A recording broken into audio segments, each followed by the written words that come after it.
The wind came down off the ridge that night in November of 1968, carrying the first hard cold of the season, and the astronomer barely noticed it. He had propped the dome slit open to the sky and lit a single kerosene lantern low on the concrete floor, its flame trembling every time the shutter groaned wider on its rails.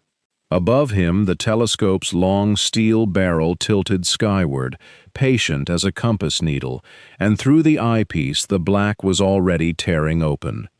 He had read the predictions in 3 separate bulletins mailed up from the university, each one hedging its bets, none of them prepared for what actually came. The first meteor cut low and green across the northern sky at 9:14 by his watch. By 9:40 they were falling in 2s and 3s. Then in numbers he stopped trying to count, white threads unraveling out of Leo and burning down toward the mesa rim. He sat on the observer's stool with a clipboard against his knee, pencil scratching fast, log sheets filling with timestamps and magnitudes and a shorthand only he could read. His hands were steady, even as his breath fogged in the cold dome air. He did not call anyone.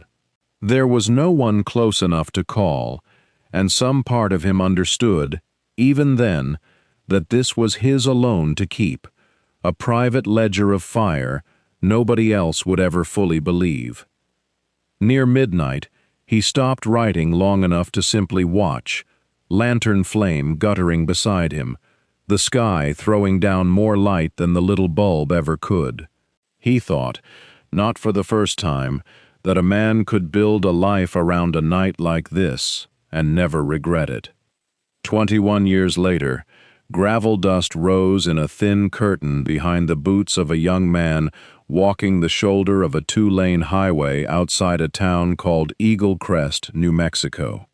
He carried everything he owned slung over one shoulder in a backpack gone gray with wear, straps mended twice with fishing line. The July heat pressed down flat and steady, warping the road ahead into a shimmer that never got any closer. He was 22, lean from work and from missing meals, with calloused hands that had fixed more engines and roofs and fences than he could count for people who paid him just enough to keep moving on to the next job. He didn't know anyone in this town. He hadn't known anyone in the last 3 either. Behind him was a bus station bench he'd slept on for 2 nights and a foreman who hadn't needed him past Friday. Ahead was nothing but mountains rising blue-gray against the horizon, their peaks catching a haze of afternoon light, and somewhere past them, he supposed, another town, another bench, another day of asking around for work he was equal parts hopeful and tired of finding. He shifted the pack higher on his shoulders and kept walking, eyes drifting toward those far ridgelines, wondering, the way he always did, what might be waiting on the other side of them. The road forked an hour later, right where a rusted cattle guard sank, half buried into the dirt. The main route continued south toward town, its gravel packed smooth by decades of trucks. The other path broke west, climbing hard into the foothills, so overgrown with chamisa and rabbit brush that he almost missed it entirely. What caught his eye was the washout, a gully cut deep across the old roadbed, evidence of some flash flood years back that nobody had bothered to repair. Nobody maintained a road they didn't need. That told him something was up there, or had been once. He stood at the fork longer than he should have, weighing the smart choice against the tired one. Town meant a shot at work, maybe a meal, maybe another bench. The mountain meant nothing certain at all, but his feet were blistered through both socks, and the sun was already sliding low behind the ridge, throwing long violet shadows across the sage, and something about that broken road pulled at him the way an unlocked door pulls at a man with nowhere else to be. He climbed. The grade steepened fast, switchbacking through juniper and wind-bent pinon, the gravel giving way to bare rock in places where runoff had scoured the road down to its bones. He passed the collapsed skeleton of a wooden guardrail, silvered with age, and further up, a rusted sign so pitted by weather he could only make out the ghost of lettering, a number maybe, or the fragment of a word starting with an O. He kept climbing anyway, driven now more by curiosity than exhaustion, his legs burning, breath short in the thinning air. Dusk caught him near the top, the sky bruising orange and deep blue all at once, and that was when he saw it, a shape breaking the ridgeline where no shape should have been. A dome, pale and weathered, streaked with rust down one curved flank, sitting atop a boxy concrete building half swallowed by scrub brush and years of neglect. Beside it, a smaller structure with a collapsed section of roof, and past that, a chain-link fence sagging under its own age, gate hanging open on one hinge, like it had given up trying to keep anyone out. He stopped walking. For a long moment he just looked at it, this impossible thing crouched alone against the darkening sky, silent as a held breath. No lights, no sound but wind moving through dead grass, and the tick of his own cooling sweat. It didn't look like a home. It didn't look like anything he'd ever seen before, not really. Some strange leftover piece of another world, dropped here on this ridge and forgotten. But it had walls, it had a roof, mostly, and after 3 towns and 2 bench nights, that was enough to make his tired legs carry him the rest of the way up the broken road, toward the sagging gate, toward whatever waited inside. The gate gave a thin shriek of protest as he pushed past it, metal grinding against metal in a way that made him wince, half expecting someone to come around the corner asking what he thought he was doing there. No one did. The lot beyond was gravel gone soft with weeds, and the concrete building rose up close now, taller than it looked from below, its walls the color of old bone in the last gray light. The door on the near side hung a few inches open, warped in its frame. He nudged it wider with his boot, waited, listened. Nothing but the settling creak of a structure that had been alone with itself for a long time. Inside, the air smelled of dust and cold metal, and something faintly like machine oil gone stale. His flashlight found a long room lined with consoles, dials frozen at 0, switches gone green with corrosion, a wall of gauges under a film of grit so thick he could have written his name in it. A control room, he realized, though for what exactly he wasn't sure yet. Reel-to-reel tape machines sat bolted to a bench, their spools still threaded, as if someone had meant to come back and finish whatever they'd been recording. He moved slower now, sweeping the light along the baseboards, checking for movement, for signs anyone else had been through here recently, footprints in the dust, disturbed papers, anything. There was nothing. Just decades of stillness, undisturbed since whoever had been here last had walked out and never walked back in. A hallway led off the control room to a row of small sleeping quarters, bunks still made up with moth-eaten blankets, a coffee tin on a shelf gone to rust, a calendar on the wall curling at the corners, its numbers too faded to read in this light. He touched nothing yet, just looked, the way he'd learned to look at abandoned places before deciding whether to stay, for water damage, for rot in the floor joists, for anything that might come down on him in the night. The roof held. The walls held. The wind outside was picking up, cold enough now to bite through his jacket, and the road down was steep and dark and unfamiliar, the kind of road that could break an ankle if he tried it blind. He weighed it for all of a minute before deciding. He found the driest bunk, tested the frame with his weight, and unrolled his sleeping bag over the old blanket. Somewhere above him, through ceiling and floor both, he knew the dome was still up there, dark and silent, waiting on whatever it had once watched for. He told himself he'd look at it come morning. Sleep came slower than he expected, his mind turning over calendars and tape reels and empty bunks, wondering who had left this place, and why, and whether they'd ever meant to come back at all.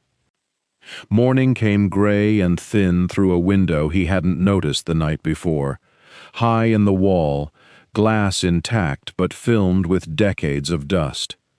He lay still a moment, listening. Wind, a loose sheet of metal ticking somewhere outside.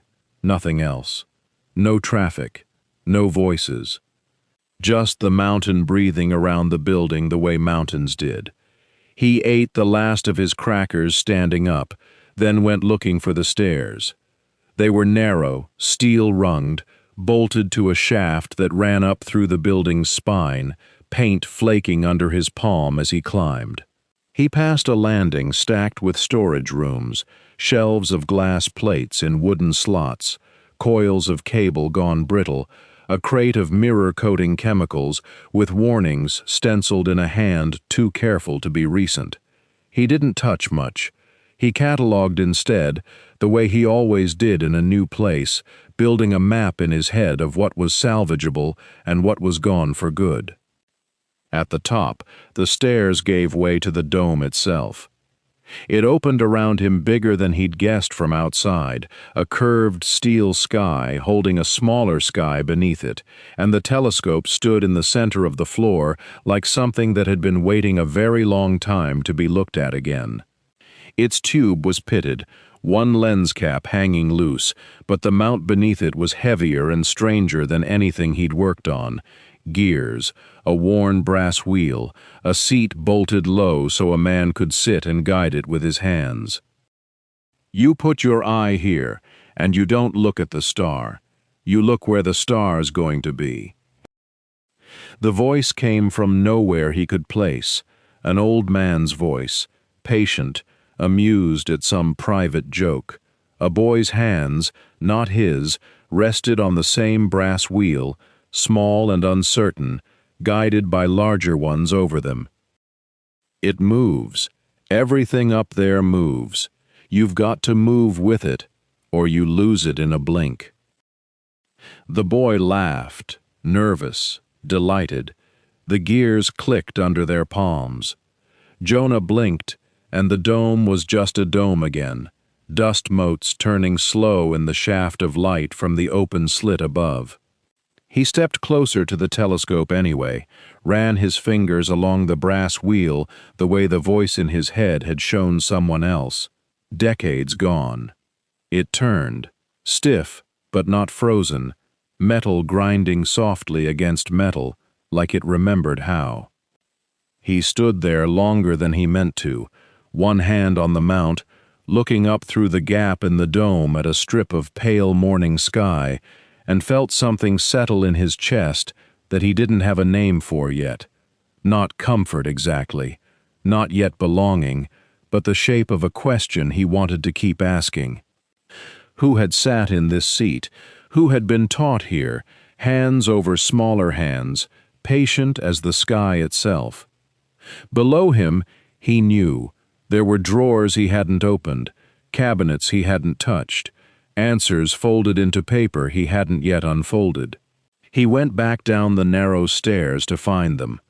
The stairs brought him down through cool shadow into the corridor of small rooms he'd only half explored the day before, doors hanging on tired hinges, the smell of dust and old paper thick enough to taste.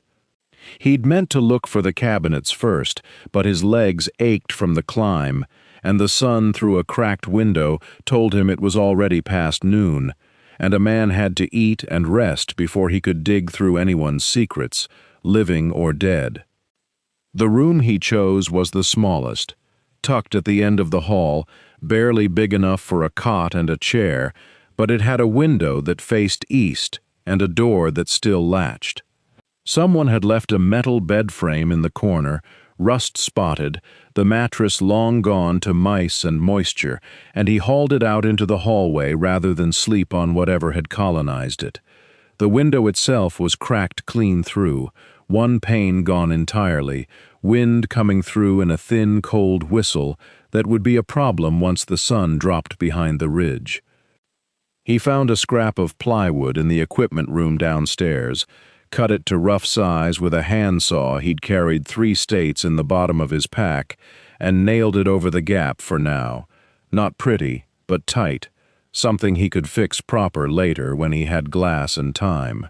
He swept the floor with a broom made of a mop handle and a bundle of dead brush, working the grit and dust out the door in long, patient strokes until the boards showed pale wood instead of gray film. He wiped down the one small table with a rag, dampened from his canteen, careful with the water, and set his few things on it in a row: a folding knife, a tin cup, the stub of a candle he'd been saving. From his pack he pulled the bedroll he'd slept on in ditches and truck beds and the backs of barns for the better part of a year, and laid it out on the swept floor where the bed frame had been, close enough to the patched window that he could hear the wind but not feel it. It wasn't much. It was less than nothing, really, compared to what waited in the dome above him, in the drawers he still hadn't opened. But it was square and dry, and his, at least for as long as nobody came to say otherwise, and when he sat down on the bedroll with his back against the wall and looked at the neat little room he'd made out of ruin, something in him uncoiled that had been wound tight since he could remember. He told himself it was temporary, a few nights, maybe a week, long enough to rest and figure his next move. But he said it the way a man says a thing he already half doesn't believe, and outside the patched window, the light was going gold, and somewhere below the tower waited the locked drawers he had not yet found the nerve, or the tools, to open. Morning came thin and silver over the ridgeline, and he woke stiff-backed but rested for the first time in longer than he could easily count. He ate the last of his crackers standing at the window, watching the light climb the dome's curved shoulder, and then he went up to the platform with the crowbar and the coil of wire he'd found in the equipment closet, because a man could only sleep so many nights under a roof before he started wanting to trust it.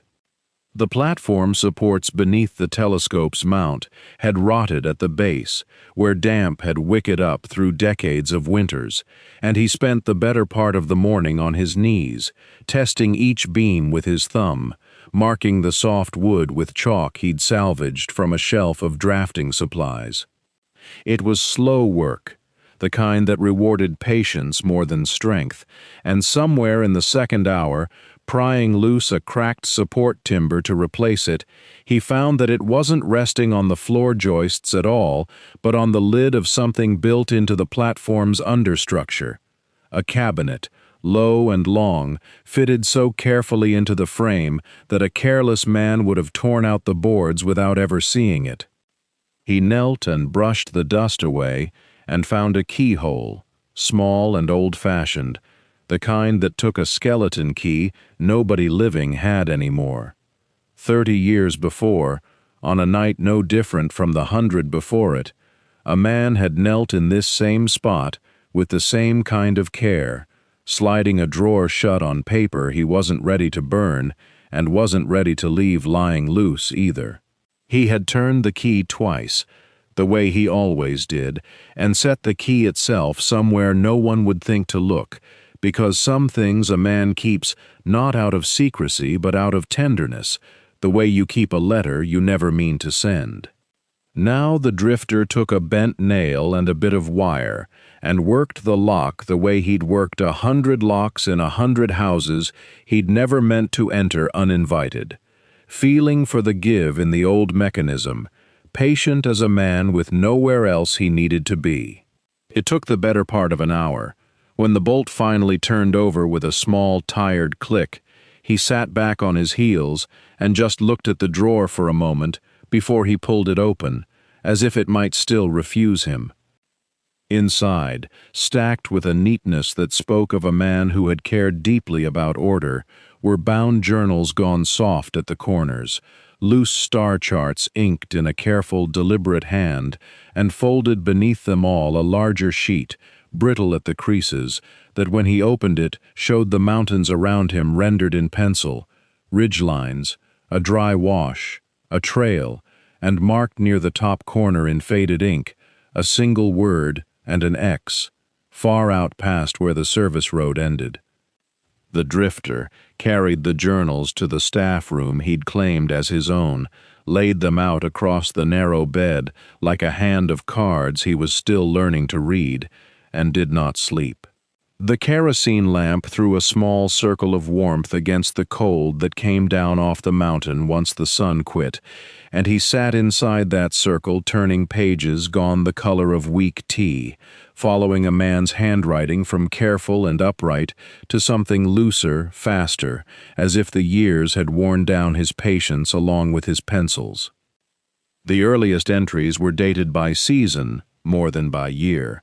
Notations of meteor showers and lunar eclipses recorded with a precision that made the drifter's chest go tight with something like respect.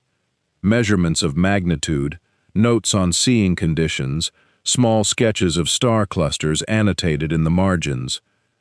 Later entries grew stranger, not in content but in tone. Mentions of a grant renewal, of a letter expected, of nights spent listening for a truck engine on the service road that never seemed to come when it was supposed to.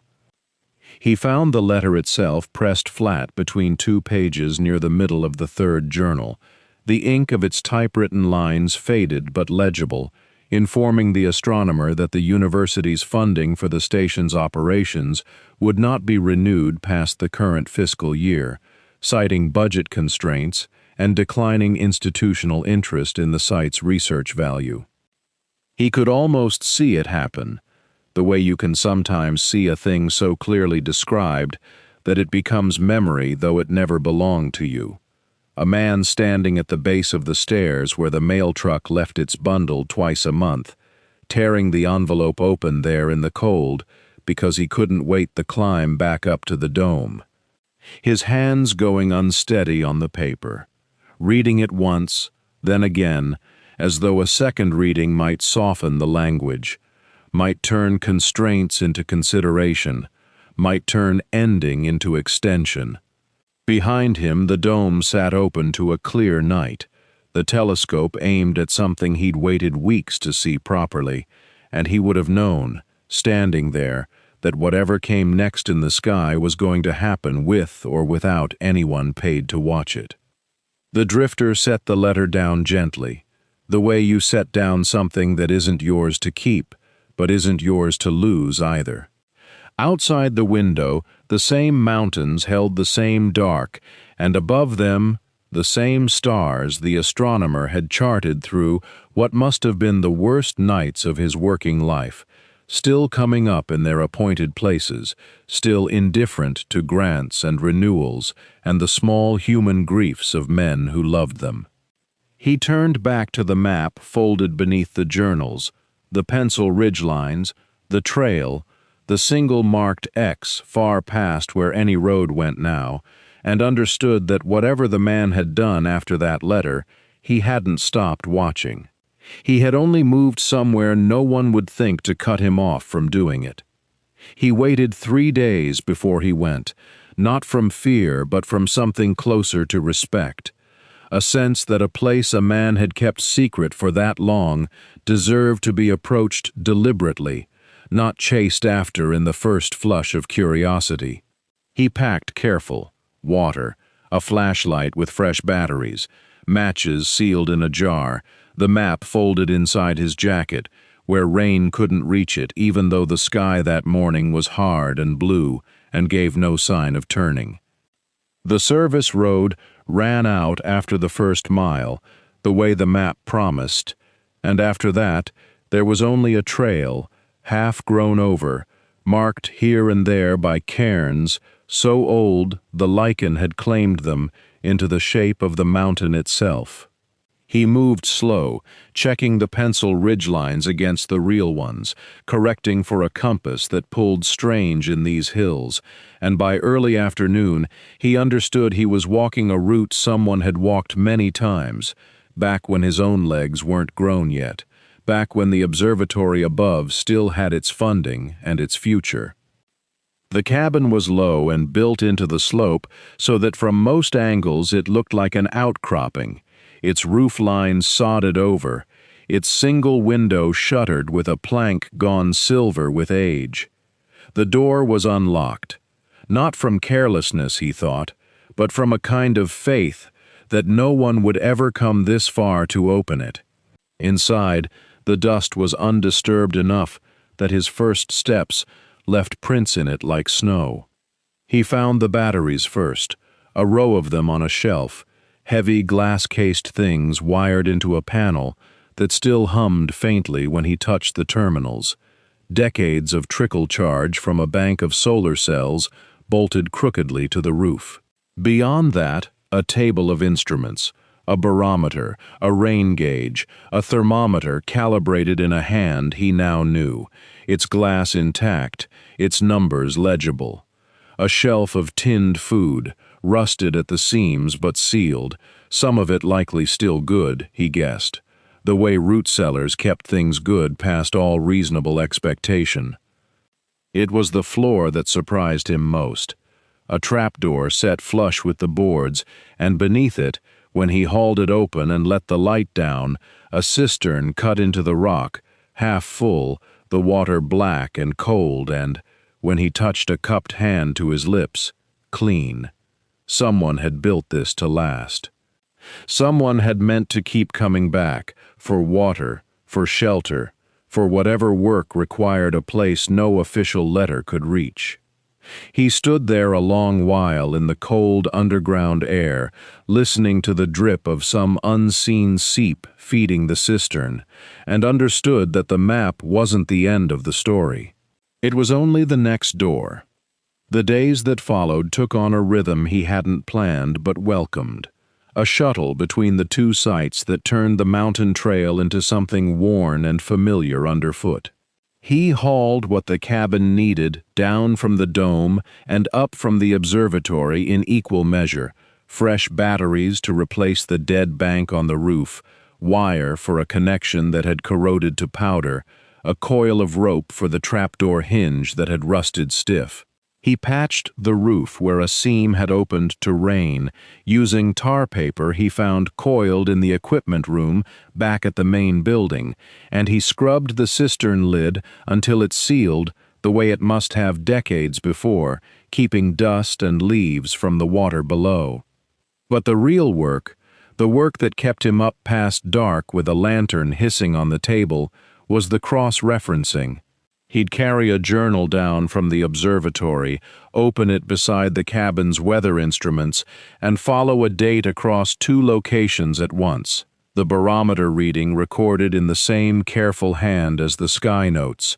A pressure drop mentioned an hour before a storm, the journal called. Unusual, front moving fast from the southwest, wind shift confirmed at the ridge station. He began to understand that the two sites had worked together, the observatory watching the sky while the cabin watched the ground and air beneath it. Two eyes on the same quiet mystery of the mountain's weather and its stars.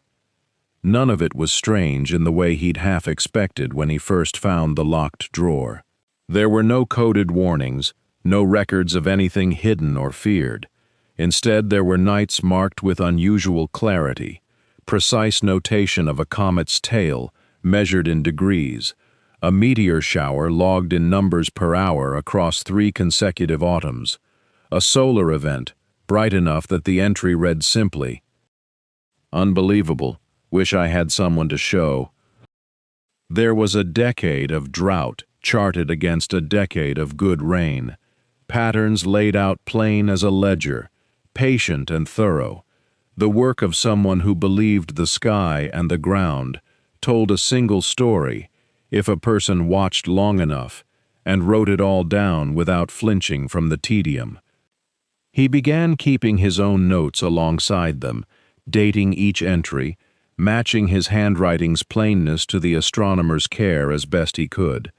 It felt less like intruding on someone else's work now, and more like being handed the next page of a book that had simply been waiting, all this time, for someone willing to keep reading it, and keep writing.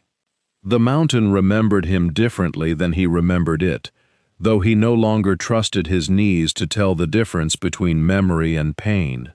He had climbed that service road 1,000 times in younger years, and now each switchback cost him a rest, a hand against the fender of a truck that hadn't started reliably in months, a long look back down at the valley he'd chosen over any town, any family, any easier life. His breath came thin. The doctor in Eagle Crest had used careful words, the kind meant to soften what they meant, but he had understood well enough. There would not be another winter up here, perhaps not another season. He let himself into the dome slow, the way he'd learned to do everything by then, and stood a long while before he climbed to the platform, one hand on the rail, the telescope waiting patient as it always had, indifferent to the failing of the man who'd tended it. He uncovered the lens. He checked the alignment out of habit more than need. The sky that night was clear in the particular way high desert skies could be clear, merciless and generous at once, showing him everything and asking nothing back. He logged the last entry by lamplight, his hand slower than his mind, the letters uneven, where once they'd been sure.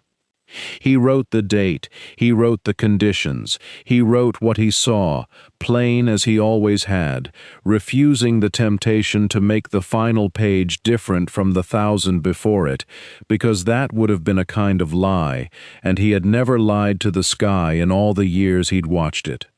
Then he wrote one line beneath, not for the sky this time, but for whoever might someday open the drawer. He did not sign it with hope exactly. He signed it the way a man leaves a door unlocked without knowing if anyone will ever walk through. Not certain, only willing.